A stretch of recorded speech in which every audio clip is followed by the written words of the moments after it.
ආයිබෝන් යාළුවෝ හැමෝටම. ඉතින් අද මම මේ වීඩියෝ එකෙන් ඔයගොල්ලන්ට ගේන්නේ ඔයගොල්ලන්ට ගෙදරකදී ලේසියෙන්ම පහසුවෙන්ම හදාගන්න පුළුවන් කුරු විශේෂ කීපයක් ගැන. ඉතින් ඒ විතරක් නෙමෙයි මේගොල්ලන්ගේ prices මේගොල්ලන්ට දෙන්න ඕන කෑම වර්ග මොනවාද ඒ සියලු විස්තර මම මෙතන ඔයගොල්ලන්ට කියනවා. ඒකින්ද මේ වීඩියෝ එක ඔයගොල්ලන්ට ගොඩක් ඉන්ටරෙස්ටිං වෙයි. ඒකින්ද වීඩියෝ එක අන්තිම වෙනකන් රැඳී සිටින්න කියලා ඉල්ලනවා. ඉතින් අපි යමු කෙලින්ම වීඩියෝ එකට.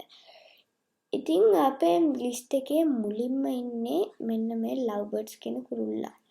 මේ ලව් බර්ඩ්ස්ලා ජෝඩුවක් කූඩුවක බොහොම ලෙන්ගතුව වාසය කරනවා. ඒකින්දම තමයි මේගොල්ලන්ට ලව් බර්ඩ්ස් කියලා නම වැටිලා තියෙන්නේ. මේ ලව් බර්ඩ්ස්ලා ගැන මේගොල්ලන්ගේ ප්‍රයිසස් ගත්තොත් මේගොල්ලෝ ලංකාවේ මුදලින් 2500ත් 2800ත් අතර මුදලකට ඔයගොල්ලන්ට හොඳ ලව් බර්ඩ්ස්ලාගේ බ්‍රීඩින් පෙයා එකක් මිලදී ගන්න හැකියාව තියෙනවා. මේගොල්ලන්ගේ ආහාර වශයෙන් ඔයගොල්ලන්ට වෙලෙන් කඩන් ඇවිල්ලා වෙලවල් වලින් කඩවල් වලින් ගන්න පුළුවන්. වෙලවල් වලින් නිකම්ම කඩන් එන්න පුළුවන් ඔයගොල්ලන්ට ගිහිල්ලා. වී, බජිරි, ගොටුකොළ, කුණු ඇන්න වගේ ආහාර තමයි මේ ලව් බර්ඩ්ස්ලාගේ ප්‍රධාන ආහාර. ඒත් එක්ක මීට අමතරව ඔයගොල්ලන්ට මෙතන බඩේරිගු වගේ දේවලුත් මෙතන ලව් බර්ඩ්ස් වල ලබා දෙන්න හැකියාව තියෙනවා. අපේ ලිස්ට් එකේ දෙවනියට ඉන්නේ මෙන්න මේ ලංකාවට අලුතෙන් හඳුන්වලා දුන්න ඇෆ්‍රිකන් ලව් බර්ඩ් කියන කුරුල්ලා. මේ ඇෆ්‍රිකන් ලව් බර්ඩ් ගේ නිජ භූමිය වන්නේ අප්‍රිකාවේ. ඔයගොල්ලන්ට ඒගොල්ලන්ගේ නමේම තියනවා මේ ඇෆ්‍රිකන් කියලා කෑල්ලක් ඇඩ්ඩලා තියෙනවා. ඒගොල්ලෝ ඇෆ්‍රිකාව ඒගොල්ලන්ගේ නිජ භූමියේ ඉඳන් මේගොල්ලන්ගේ ඉතිහාසය ගැන කතා කරා ඇති. දැන් මම ඔයගොල්ලන්ට මේගොල්ලන්ගේ ප්‍රයිසස් කියලා ඉන්නම්. ඔයගොල්ලන්ට මෙතන ස්ක්‍රීන් එකේ පේනවා වගේ සාමාන්‍යයෙන් ලුටිනෝ ලව් බර්ඩ් කෙනෙක් මේ ඉන්නේ. ලුටිනෝ ලව් බර්ඩ්ලා පෙයා එකක්. ලුටිනෝ ලව් බර්ඩ් පෙයා එකක් සාමාන්‍යයෙන් ලංකාවේ මුදලින් රුපියල් 4000ත් 5000ත් අතර මුදලකට මේ හොඳ ජෝඩුවක් මිලදී ගන්න ඔයගොල්ලන්ට පුළුවන්. ඒත් එක්ක මේගොල්ලන්ගේ ආහාර ගත්තොත් මේගොල්ලන් ප්‍රධාන ආහාර වෙන්නේ ධාන්‍ය වර්ග තමයි. ඒක හින්දා ඔයගොල්ලන්ට මුකුණු වෙන්න මේ ගුටුකොළ වගේ දේවල් ලබා දෙන්නත් පුළුවන්. ඊට අමතර ආහාර වශයෙන් ඒකත් මම එපා කියන්නේ. හැබැයි ප්‍රධාන විදියට ඔයගොල්ලෝ සතියට ඒක දෙසරයක් වගේ දෙන්න මුකුණු වෙන්න.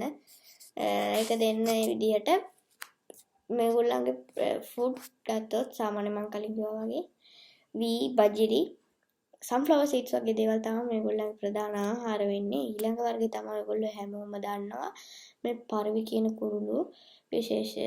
මේ පරවි ජෝඩුවක් ඔයගොල්ලන්ට ලංකාවේ මුදලින් රුපියල් 1000ත් 5000ත් අතර මුදලක 500ත් 1000ත් අතර මුදලකට පරවි ජෝඩුවක් හොඳ බ්‍රීඩින් පෙයා එකක් මිලදී ගන්න පුළුවන්. මේගොල්ලන්ට ඔයගොල්ලන්ට ඕනෑම ආහාර වර්ගයක් දෙන්න පුළුවන්. ආහාර වශයෙන් පරිප්පු, වී, බජිරි වගේ දේවල් තමයි මේගොල්ලන්ගේ ප්‍රධාන ආහාර වශයෙන් ඉන්නේ. ඊළඟ වර්ගය තමයි ටිකක් මේගොල්ලෝ ප්‍රයිසස් වලින් ඉහළ අගයක් ගන්නවා. හැබැයි ඔයගොල්ලන්ට ෆුඩ් පැත්තෙන් ගත්තොත් හරිම ලේසි මේගොල්ලන්ව මේන්ටේන් කරන්න. ඊළඟ වර්ගය තමයි මේ මොලකන් කොකටු. මේ මොලකන් කොකටුගේ ප්‍රයිසස් ගත්තොත් ලංකාවේ මුදලින් 4,50,000ත් 7,80,000ත් අතර මුදලකට හොඳ බ්‍රීඩින් පෙයා එකක් මිලදී ගන්න අවස්ථාවක් තියෙනවා මේ මොලකන් කොකටුලාගේ. ලංකාවේ දැන්ට මේගොල්ලෝ මොලකන් කොකටුලාව සොලමන් ක්‍රෙස්ටඩ් කොකටු කියලා හඳුන්වනවා. මේ මොලකන් සොලමන් ක්‍රෙස්ටඩ් කොකටුලාගේ හොඳම බ්ලඩ් ලයින් තාම ලංකාවේ නැහැ.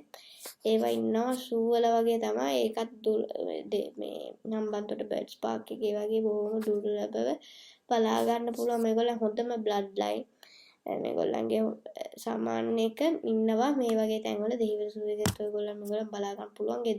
ගෙදරකදී හදා ගන්න හරිම ලේසි. මේගොල්ලන්ට මේ පහසුකම් තියෙන අයට ලබා දෙන්න පුළුවන්. වෝල්නට්, බ්‍රිසිල් නට් වගේ පහසුකම් නැති අයට sunflower seeds, තව බජිරි, වී වගේ දේවල් වලින් මේ මොලකන් කොකටු පෝෂණය කරන්න පුළුවන්. චූටි කාලෙදී හැම කුරුල්ලෙක්ටම වගේ පරවි නැතුව මේ හැම කුරුල්ලෙක්ටම වගේ සම්පෝෂණය ලබා දෙනවා නම් හොඳයි. ටිකක් සාමාන්‍ය ඒගොල්ලන්ගේ හොටෙන් කන්න පුළුවන් වයසේදී සාමාන්‍ය ඒ වයසට හොඳටම පියාඹන්න පුළුවන් වෙනකන් සම්පෝෂණය වගේ දෙන එක තමයි හොඳ මේ හැම කුරුල්ලෙක්ටම වගේ. මම කියන්නේ මේ මොලකන් කොකුලාගේ තව විශේෂත්වයක් තමයි මේ කොකටු පවුලේ විශාලතම කොකටු මේ ෆැමිලි එකේ කොකටු කෙනෙක් තමයි. හැබැයි කොකටුලා ලෝකෙින් කොකටු බ්‍රීඩ්ස් වලින් විශාලතම කොකටු බ්‍රීඩ් වලින් එකක් තමයි මේ මොලකන් කොකටු කියන්නේ. ඒත් එක්ක මේගොල්ලන්ට ලස්සන ක්‍රෙස්ට් එකක් තියෙනවා ඔළුව උඩ. මේගොල්ලන්ගේ ඔයගොල්ලන්ට පිච් එකේ පේනවා වගේ. මේගොල්ලන්ට තව ඔයගොල්ලෝ වයස දරන්න වෙන එක කාරණා දෙකක් තියෙනවා. එකක් තමයි පණු. ඔයගොල්ලන්ට පණු බෙහෙත් ලබා දෙන්න ඕනේ. ඒක මම නම් කියන්නේ ඔයගොල්ලන්ට වෙට් කෙනෙක්ගෙන් අහලා දැනගන්න එක තමයි සුදුසුම දේ. ඊළඟ කාරණේ තමයි ඔයගොල්ලන්ට වතුර දෙනකොට උණු කරලා දෙන්න ඕනේ. උණු කරලා කියන්නේ උණු කරලා හොඳ පිරිසිදු තැනකින් මොකක් හරි පිරිසිදු ප්ලේට් එකකින් වගේ එකක් වහලා තිබ්බාම ඒක පැය දෙක තුනකට නිමිලා යනවා. එතකොට ඔයගොල්ලන්ට කුරුල්ලන්ට ලබා දෙන්න අවස්ථාවක් තියෙනවා. අපේ ඊළඟ කුරුල්ලා තමයි මේ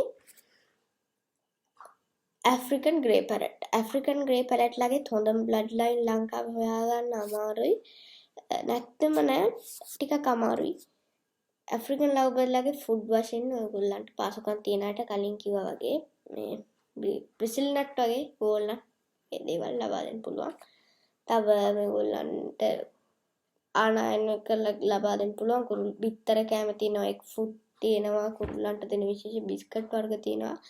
ඒවා ලබා දෙන්න පුළුවන්. ඊට අමතරව පාසුකම් නැති අයට මම මෙතන අපේ ප්‍රධාන මාතෘකාව මම කිව්වේ මේ ලේසියෙන්ම හදාගන්න පුළුවන් කුරුල්ලු විශේෂ.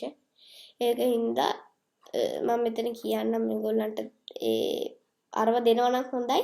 මේගොල්ලන් ඊට අමතරව හොඳට පෝෂණය කරගන්න පුළුවන් ආහාර සාමාන්‍ය කෙසෙල් කොමඩු වගේ දේවල් දෙන්න පුළුවන් මේගොල්ලන්ට. ඊට අමතරව ලයිව් ෆුඩ් හැටියට කැරපොත් උණු වගේ දේවල් ලබා දෙන්න පුළුවන්. ඒක හැබැයි එච්චර හොඳ වැඩක් නෙමෙයි. මම කියන්නේ එච්චර හොඳ වැඩක් නෙමෙයි. ඒක ඔයගොල්ලන්ගේ කැමැත්ත අනුව තමයි. මේගොල්ලා ඇෆ්‍රිකන් ග්‍රේ පැරට්ලට තව ඊට අමතරව සන්ෆ්ලවර් සීඩ්ස් වගේ දේවල් සන්ෆ්ලවර් සීඩ්ස් ඒ වගේ දේවල් වලින් මේගොල්ලන් පෝෂණය කරන්න ඔයගොල්ලන්ට හැකියාව තියෙනවා. මේගොල්ලන්ට අනික අරගොල්ලන්ට වගේම චුට්ටක් ලොකු මොලකන් කොකුලටත් ටිකක් ලොකු ඉඩක් ලබා දෙන්න ඕනේ. මේගොල්ලන්ට සාමාන්‍ය ටිකක් ලොකු ඉඩක් ලබා දෙනවා නම් තමයි හොඳ. අනික මේ ඊළඟ කාරණේ තමයි මේගොල්ලන්ට ටිකක් හොඳට එක්සර්සයිස් ඕනේ.